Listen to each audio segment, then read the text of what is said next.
Ladies and gentlemen, this is Adarsh and welcome to my comedy.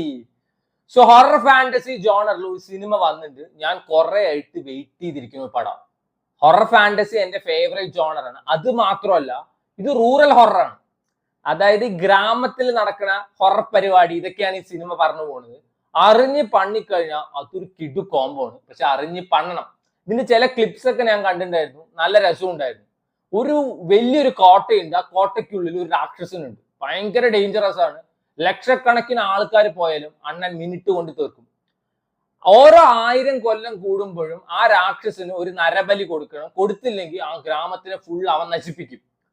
So 2026 നരബലി കൊടുക്കേണ്ട അവസ്ഥ വരുന്നു. ആ സമയത്ത് നമ്മുടെ നായകൻ ആ ഗ്രാമത്തിലോട്ട് വരും.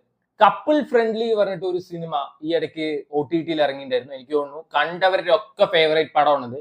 അതിലൊരു നായകനില്ലേ, ആളുടെ അനിയനാണ് ഇതിൽ ഹീറോ ആയിട്ട് അഭിനയിച്ചിരിക്കുന്നത്. പിന്നെയാണ് എനിക്ക് ആ നഗ്ന സത്യം മനസ്സിലായത്, ഇത് ഹൊറർ ഫാന്റസി കോമഡി, അതായത് ഹൊറർ കോമാളിത്തരം. അതാണ് സംഭവം. ഈ സിനിമയുടെ ആദ്യമൊക്കെ ഭയങ്കര സീരിയസ് ആയിരുന്നു. അതായത് ഒരു ടെറർ ഫീലിംഗ് ഉണ്ടാക്കാനൊക്കെ അവർക്ക് പറ്റി. പിന്നെ നായകൻ വന്നു, കോമാളിത്തരം കോമഡി. പക്ഷെ അതൊക്കെ കണ്ടിരിക്കാൻ ഒരു രസം ഉണ്ടായിരുന്നു. ഓവർ ദ ടോപ്പ് പരിപാടിയൊക്കെ ചെറുക്ക് നല്ല വൃത്തിക്ക് ചെയ്തിട്ടുണ്ട്. പടം കയ്യിൽ നിന്ന് പോയത് എവിടെയാണ് വെച്ചാ, ഈ ചെക്കൻ ഈ കോട്ടയ്ക്കുള്ളിൽ അവിടെ തൊട്ട് പടം അട്ടർ വേസ്റ്റ് പറഞ്ഞാൽ ഹൊറർ കോമാളിത്തരത്തിൽ തന്നെ നാണക്കേടാണ്. എടാ, ഈ രാക്ഷസൻ എല്ലാ സമയത്തും ഈ നരബലി കൊടുക്കുമ്പോ ആളെ കോട്ടയ്ക്കുള്ളിൽ കയറുന്ന ആ ഒരു മൊമെന്റിൽ തന്നെ ആ ചെറുക്കനെ പിടിച്ച് തിന്നും, അല്ലെങ്കിൽ ആരാണോ പോണ അവനെ പിടിച്ച് തിന്നും. എന്നാൽ നായകൻ പോണ സമയത്ത് അണ്ണൻ വെയിറ്റ് ചെയ്യാൻ. എന്തേ, വെയിറ്റിംഗ് ലിസ്റ്റിലാണോ രാക്ഷസൻ? നായകൻ പോകുമ്പോ അണ്ണൻ വെയിറ്റ് ചെയ്തിരിക്കുകയാണ്. ഒരു 10 ദിവസമൊക്കെ കഴിയട്ടെ, ഞാൻ ഇവിടെ വെയിറ്റ് ചെയ്തിരിക്കുക. അതോ മറ്റേ കുംഭകർണ സേവയിലാണോ രാക്ഷസൻ? എല്ലാ സിനിമയിലും ഉള്ളതാണ്. പ്രേതം ഭയങ്കര പവർഫുൾ ആണ്, ഉണ്ടയാണ്, മാങ്ങാ തൊലിയാണ്. എന്നാൽ നായകൻ പോകുമ്പോ പ്രേതത്തിന് പേടിയാണ്. ഇത്രയും പേടിയുള്ള പ്രേതം പിന്നെ എന്തിനാണോ ഇതിന് നിൽക്കുന്നത്? അവിടുന്ന് അങ്ങോട്ട് തൊലഞ്ഞു. പിന്നെ ആ സമയത്ത് വെണ്ണില കിഷോറും കൂടി വന്നു. അയ്യേ, രാക്ഷസനെ ഒരു കോമാളി ആക്കിയിട്ടാണ് ഇതിൽ കാണിച്ചിരിക്കുന്നത്. സിനിമയുടെ അവസാനം രാക്ഷസന് സെന്റിമെന്റ്സ്, ഇമോഷണൽ സീൻസ്. അയ്യേ, ഇത്രയും കൊടൂര ക്രൂരനായിട്ടുള്ള രാക്ഷസന് ഇമോഷണൽ സീൻ കൊടുത്തിരിക്കുകയാണ്. ഇത് കണ്ടിട്ട് നമ്മൾ എവിടെ ഇരുന്ന് കണ്ണീര് ഒലിപ്പിക്കണം. ഒന്നെങ്കിൽ ഔട്ട് ആൻഡ് ഔട്ട് സീരിയസ് ആയിട്ട് എടുക്കുക, അല്ലെങ്കിൽ ഔട്ട് ആൻഡ് ഔട്ട് കോമാളിത്തരം കാണിക്കുക, മലങ്കൾട്ട് സാധനം എടുത്തു വെക്കുക. ഇത് സീരീസും പണ്ണണം, മലങ്കൾട്ടും പണ്ണണം. എന്നിട്ട് ഈ സിനിമ നെറ്റ്ഫ്ലിക്സ് എടുത്തിരിക്കുക. ഈ സിനിമയിലെ സോങ്സ് ടു ഗുഡ്, അടിപൊളി പാട്ടായിരുന്നു. ചില പാട്ടൊക്കെ ഭയങ്കര ഫീൽ തരുന്ന പാട്ടാണ്. ആൻഡ് ഇതിൽ നായികയായിട്ടൊരു കൊച്ചുണ്ട്. ഞാൻ ഏതോ ഒരു സീരീസിലെ സിനിമയിലെ കണ്ടിട്ടുണ്ട്. ഭയങ്കര ഭംഗിയാണ് കേട്ടോ. She was damn beautiful. Cuteness തൂറി മെഴുകുകയാണ്. എന്തിനാണ് ഇത്ര കൂട്ട്നെസ് എന്ന് എനിക്ക് മനസ്സിലായിട്ടില്ല. ഇതിലൊരു സീനുണ്ട്. നമുക്ക് ആരെങ്കിലും പ്രേമിക്കണം വെച്ചാൽ ആ പെണ്ണിന്റെ ഇടുപ്പിൽ പോയിട്ട് ഈ കൊച്ചു ഒരു പെയിന്റ് തരും. ആ പെയിന്റ് കുത്തിയാൽ മതി ഇത്ര. അതായത് കയ്യിൽ പെയിന്റ് ആക്കിയിട്ട് ആ പെണ്ണിന്റെ ഇടുപ്പിൽ പോയിട്ട് തൊട്ടാൽ അവർക്ക് നമ്മളോട് പ്രേമം വരുന്നു. 2 കുപ്പി അയച്ചു തരുമോ? അല്ല, ആവശ്യം വരുമോ എന്ന് ചോദിക്കും. 2 കുപ്പി അയച്ചു തരുമോ? എന്നിട്ട് ഇവൻ പോയിട്ട് ഇവൻ സ്നേഹിക്കുന്ന പെണ്ണിന് പകരം കുത്തുന്നത് ആ പെണ്ണിന്റെ അമ്മയ്ക്കാണ്.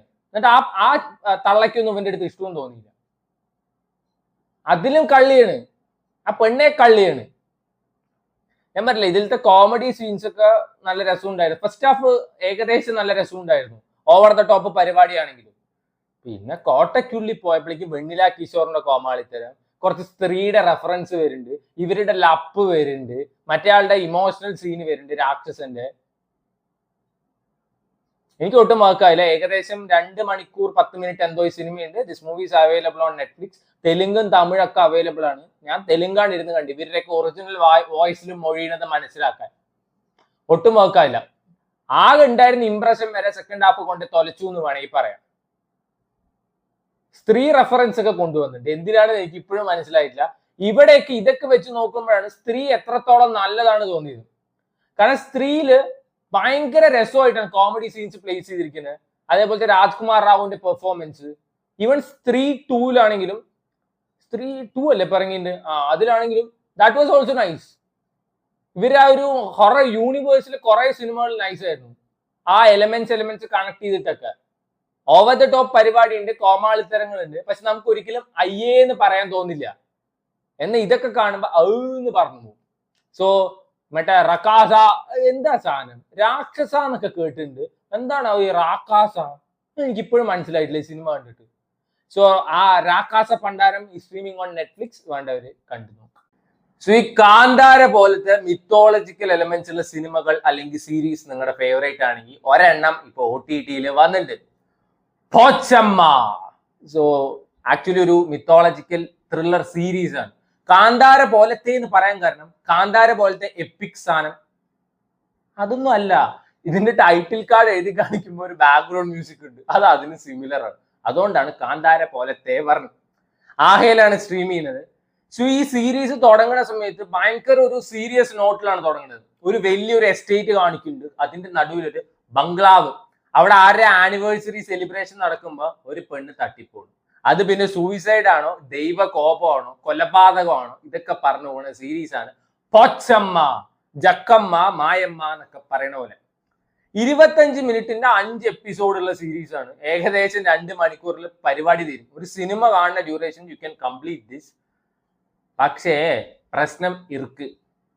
ആദ്യത്തെ ഈ സീരിയസ് നോട്ടിൽ ഈ സീരീസ് തുടങ്ങണൊക്കെ കണ്ടപ്പോ ഞാൻ ഭയങ്കര ഹാപ്പി ആയിരുന്നു. കാരണം അവര് പറയുന്ന ഒരു റീസൺ ഉണ്ട്. ഈ കൊലപാതകങ്ങൾ നടക്കാനുള്ള കാരണം ദൈവകോപമാണ്. ഈ ബംഗ്ലാവിന്റെ ഫ്രണ്ടില് പോച്ചമ്മയുടെ ഒരു വിഗ്രഹം ഇങ്ങനെ അവര് പൂജിക്കാൻ വേണ്ടി വെച്ചിട്ടുണ്ട്. ഇവര് ക്രിസ്ത്യാനികളായതുകൊണ്ട് അത് പോയി തല്ലിപ്പൊട്ടിക്കും. പിന്നെ ദൈവകോപം കാരണം കണ്ടിന്യൂസ് ആയിട്ട് കൊലപാതകം നടക്കും. അപ്പൊ അതാണോ അല്ലേ എന്നാണ് കണ്ടുപിടിക്കുന്നത്. ഏതൊരു ത്രില്ലർ ആയിക്കോട്ടെ അല്ലെങ്കിൽ ഒരു ത്രില്ലർ സിനിമ സീരീസ് ആയിക്കോട്ടെ, വിനയം തൂറി മെഴുകണ കുറെ എണ്ണം ഉണ്ടാവും ആ പടത്തില്. അത് കണ്ടു കഴിഞ്ഞാൽ ഉറപ്പിച്ചോ അവനായിരിക്കും വില്ലൻ. ഇതൊന്ന് ദയവ് ചെയ്ത് ആരെങ്കിലും ഒന്ന് മാറ്റി പിടിക്കും. മടുത്ത് കണ്ടിട്ട് ഒരുത്തരുണ്ട്, ഒരു പെങ്കൊച്ച് മരിക്കേണ്ടി പറഞ്ഞില്ല, അതൊരു അരക്കിറുക്ക് സാധനമാണ്. ഒരു കാപ്പിത്തോട്ടത്തേക്ക് ഓടിപ്പോകുമ്പോ ഇവൻ പോയിട്ട്, മാഡം ഈ കാലും വെച്ച് പോയി കഴിഞ്ഞാൽ അട്ട കടിക്കും, എന്റെ മേത്ത് ഈ കാല് വെച്ചോ, ഞാൻ ഷൂ ഇട്ടരാണ്ട് ഷൂ ഇട്ട് കൊടുക്കണം. ആ ഒരൊറ്റ സീനിൽ എനിക്ക് മനസ്സിലായി ഇവൻ തന്നെയായിരിക്കും, അവൻ തന്നെയാണ്. ഞാൻ പറഞ്ഞില്ലേ, വിനയം തൂറി മെഴുകണത് എന്ന് നിർത്തണോ അന്നേ ത്രില്ലർ ക്ലിക്ക് ആവും. ആൻഡ് ടുവേർഡ്സ് എൻഡ് കോമഡി ആക്കി വെച്ചിരിക്കുക. ചിരി വരും ഇതിന്റെ ക്ലൈമാക്സ് കണ്ടു കഴിഞ്ഞാൽ വിത്ത് ഒരു മെസ്സേജ്. സ്വത്തിനോട് ആക്രാന്തം പാടില്ല, സ്വത്തിനോട് അമിത ആവേശം പാടില്ല. എടാ എന്തോന്നടേ ഇത് ഫിലോസഫി ക്ലാസ്സാ? മിത്തോളജിക്കൽ ത്രില്ലേഴ്സ് എടുക്കാൻ പറഞ്ഞാൽ കിഡു സാധനം എടുത്തു വെച്ചിട്ട് പോവാ, പഠിപ്പിക്കാനും ഉപദേശിക്കാനൊന്നും വരണ്ട. ഈ കാന്താര ഇറങ്ങിയതിന് ശേഷം എവിടെ നോക്കിയാലും മിത്തോളജിക്കൽ പരിപാടികളാണ്. പെട്ടിക്കട പോലെയാണ് ഉള്ളത്. മുറുക്കാൻകട കാണില്ല, അടുപ്പിച്ച്. ആകെ എന്നിട്ട് ഈ ഇടയ്ക്ക് ഞാൻ കണ്ടതിൽ നല്ലൊരു മിത്തോളജിക്കൽ പടം പറഞ്ഞ ശംബാല ആഹയിൽ അവൈലബിൾ ആണ്, വേണ്ടവര് കണ്ടു നോക്കുക. I find that very nice. അത് അടിപൊളിയാണ്. സ്വാസികയൊക്കെ ഉണ്ടായിരുന്നു. പിന്നെ മംഗൾവാരം, അത് കുറെ മുമ്പ് ഇറങ്ങിയതാണ്. നമ്മുടെ മലയാളത്തിൽ നിന്നൊക്കെ മിത്തോളജിക്കൽ എലമെന്റ്സ് പറഞ്ഞ് ഇറങ്ങിയിട്ടുണ്ടായിരുന്നു. നെല്ലിക്കാൻ പൊയ്യിൽ പഞ്ചാബ് കിങ്സ് 11. എനിക്ക് അതൊക്കെ ഭയങ്കര അപരാധമായിട്ട് തോന്നി. ആ ലിസ്റ്റിൽ പെടുത്താവുന്ന ഒരു സാധനം. ആദ്യത്തെ 1-2 എപ്പിസോഡൊക്കെ നൈസായിരുന്നു, പിന്നെ കംപ്ലീറ്റ് പ്രഡിക്റ്റബിൾ. അതോ ലോജിക്ക് പറഞ്ഞ സാധനം നോക്കാൻ പാടില്ല, അത്രയും ലൂപ്പ് ഹോൾസ് ആണ് ഈ സീരീസിലുള്ളത്. റിസോർട്ട് അല്ല എസ്റ്റേറ്റ് എഴുതി കൊടുക്കും. എഴുതി കൊടുത്തതിന് ശേഷം ടുവേർഡ്സ് എൻഡ് ഒരു സീൻ ഉണ്ട്. ഏത് ചിരിക്കാൻ അറിയാത്തവൻ വരെ അത് കണ്ടു കഴിഞ്ഞാൽ ചിരിക്കും. ഒക്കെ തട്ടിപ്പോവും. അത് എങ്ങനെ തട്ടിപ്പോന്ന് കണ്ടോട്ടോ. അത് ഞാൻ പറയില്ല, അത്ര സ്പോയിലർ ഞാൻ പറയില്ല. അഭിനയിച്ചതില് ഒരു അരക്കിറുക്കായിട്ടുള്ള ഒരു കൊച്ചില്ലേ, ആ കൊച്ച് മാത്രം നന്നായിട്ടുണ്ട്. ആൻഡ് ഇതിൽ ഒരു പെണ്ണും വിളിയുണ്ട്. അവള് പറയുന്നത് middle class people are shit. കൊടുക്കണ്ട അടി. മിഡിൽ ക്ലാസ് എന്നോട് എനിക്ക് പുച്ഛം. Middle class people are shit ഇത്ര. എനിക്കത് കണ്ടപ്പോ വന്നൊരു ദേഷ്യമുണ്ട്. അത് പേടിക്കണ്ട, ആ പെണ്ണിന്റെ അഹങ്കാരമൊക്കെ ഈ സീരീസ് കഴിയുമ്പോൾ മാറിയിട്ടുണ്ട്. സോ പോച്ചമ്മ ഒരു മിത്തോളജിക്കൽ ത്രില്ലർ സീരീസ് ആണെന്ന് പറയപ്പെടുന്നുണ്ട്. ത്രില്ലറും തോന്നിയില്ല, മിത്തോളജിക്കൽ എലമെന്റ്സും വർക്ക് ആയില്ല. This is streaming on Aha. Basically ഒരു തെലുങ്ക് സീരീസ് ആണ്, തമിഴും അവൈലബിൾ ആണ്. 2 മണിക്കൂറൊക്കെ ഉള്ളൂ. സമയം ഒന്നും പോണില്ല, ചുമ്മാ ഇരിക്കുകയെന്ന് വെച്ചാൽ യു ക്യാൻ ട്രൈ.